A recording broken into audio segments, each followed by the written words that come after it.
Hey, what's good, guys? Brandon with Taylor's Fine Smoke Cooking. Welcome back to the channel. I know it's been a long time, but here we are, and I'm glad to be back. Today, we're going to be making a beef vegetable soup, serving lunch after church Sunday, and we're just going to have a light lunch, and we want to make some soups and sandwiches and things of that nature, but this happens to be one of the soups I'm going to make and serve.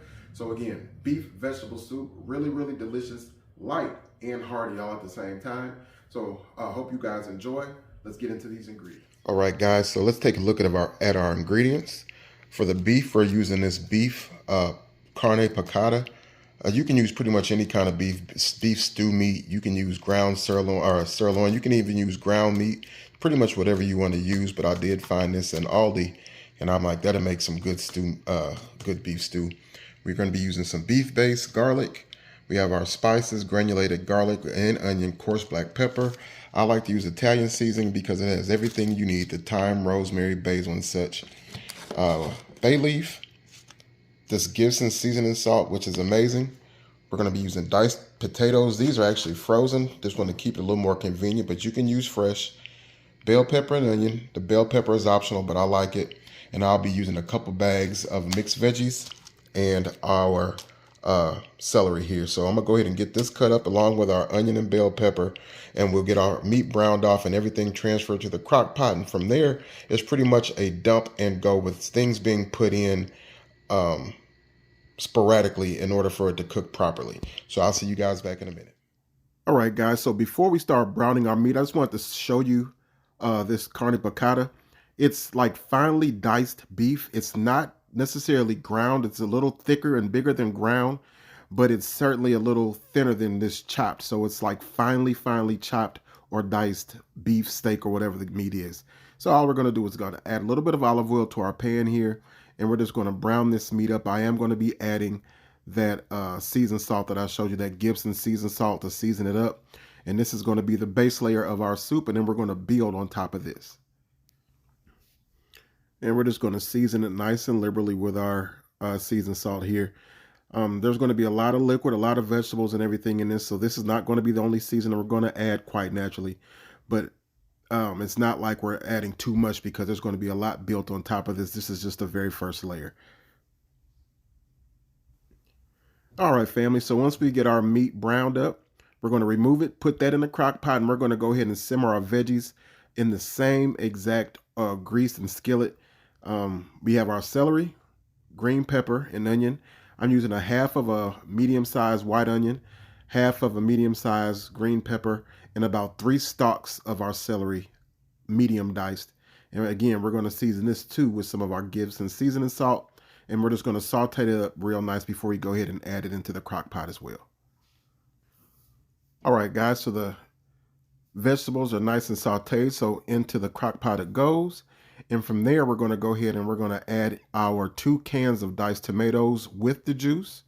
And we're going to season it up with our Italian seasoning, our garlic, our pepper, and our onions, granulated onion.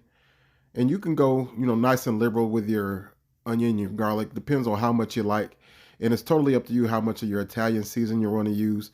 We're going to go in with about 1.5 tablespoons of our Italian seasoning. If you don't have that, you can use basil or oregano. But this is a mixture of all 3. That's why I like using that. And again, we're just going to season nice and liberally with our other seasonings. We're going to be very careful not to use too much sodium at the beginning. We can always build on top of that, but it's hard to remove it once you add it. So again, the only sodium we'll be adding at this point is just about 1 tablespoon, if that, of beef base. And that's going to be it for the time being. Give everything a stir, and then we're going to go ahead on and put our liquid in there. As far as the liquid is concerned, you just want to cover it up, not to the very, very top, but near the top of your crock pot. And we do have the crock pot on a high heat at the moment. Once you get your liquid in, we're going to add in about 5 bay leaves, whole bay leaves. And you want to be very careful that you mix everything up before you add in the bay leaves because you don't want to eat those.